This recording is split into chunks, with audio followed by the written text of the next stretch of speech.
ভারতের অহংকারের লৌহকাঠিন্য নিরাপত্তা এবার মণিপুরের পাহাড়ে ব্যর্থতার মুখোমুখি। সেভেন সিস্টার্সের অন্যতম গুরুত্বপূর্ণ রাজ্য মণিপুর এখন ভারতীয় প্রশাসনের জন্য এক ঝুঁকিপূর্ণ এলাকা। সামাজিক যোগাযোগ মাধ্যমে ভাইরাল হওয়া ভিডিও ফুটেজ দেখাচ্ছে মণিপুর লিবারেশন আর্মি এমএলএ ভারতীয় সেনাবাহিনীর একটি সম্পূর্ণ ক্যাম্প দখল করেছে। এই ঘটনা কেবল সামরিক বিপর্যয় নয়, এটি দিল্লির প্রতি কঠিন বার্তা।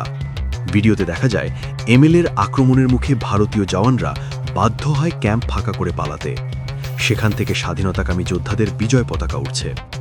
কোটি কোটি টাকার আধুনিক অস্ত্র আর জাঁকজমকপূর্ণ সামরিক ক্যাম্পও এই সাহসী প্রতিরোধের সামনে অকার্যকর প্রমাণিত হয়েছে। মণিপুরে শুধু সামরিক নয়, রাজনৈতিক অঙ্গনও উত্তপ্ত। ইউনাইটেড কুকি লিবারেশন আর্মি ইউকেএলএ সম্প্রতি ৩ জন বিধায়ককে পদত্যাগের জন্য কঠোর আল্টিমেটাম জারি করেছে। ২০ ফেব্রুয়ারির মধ্যে পদত্যাগ না করলে তাদের সরকারের সহযোগী এবং জনগণের শত্রু হিসেবে চিহ্নিত করা হবে এবং কঠোর শাস্তি কার্যকর করা হবে। এছাড়া বাইরের হস্তক্ষেপের বিরুদ্ধে কঠোর হুঁশিয়ারিও উচ্চারণ করা হয়েছে। এখন মণিপুরের পাহাড়ি অঞ্চলগুলোতে ভারতীয় প্রশাসনের কার্যকারিতা প্রায় শূন্য। স্থানীয় স্বাধীনতাকামী সংগঠনগুলোই নিয়ন্ত্রণ ভার নিয়েছে।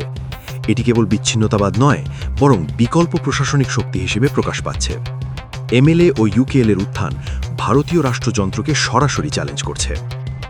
বিশ্লেষকদের মতে ২০ ফেব্রুয়ারির আল্টিমেটামের পর পরিস্থিতি আরও ঘোলাটে এবং সম্ভাব্য রক্তক্ষয়ী হতে পারে। ভারতীয় সেনা যদি হারানো ক্যাম্প পুনরুদ্ধার করতে ব্যর্থ হয়, তবে এটি হবে ভারতীয় সামরিক ইতিহাসে এক কালো অধ্যায়। মণিপুর এখন শুধুমাত্র একটি রাজ্য নয়, এটি ভারতীয় নিরাপত্তার জন্য সবচেয়ে বড় চ্যালেঞ্জ হিসেবে অবতীর্ণ হয়েছে। মণিপুরের বাস্তবতা বলে দিচ্ছে, সেনা ও প্রশাসনের ব্যর্থতা, শক্তিশালী স্থানীয় সংগঠন এবং জনগণের সমর্থনের সম্মিলনে ভারতীয় নিয়ন্ত্রণ প্রায় ভেঙে পড়েছে। আগামী দিনগুলোতে সেখানকার উত্তেজনা নজরে রাখার মতো, যা ভারতীয় রাজনীতি ও নিরাপত্তা কৌশলের জন্য এক বড় পরীক্ষা।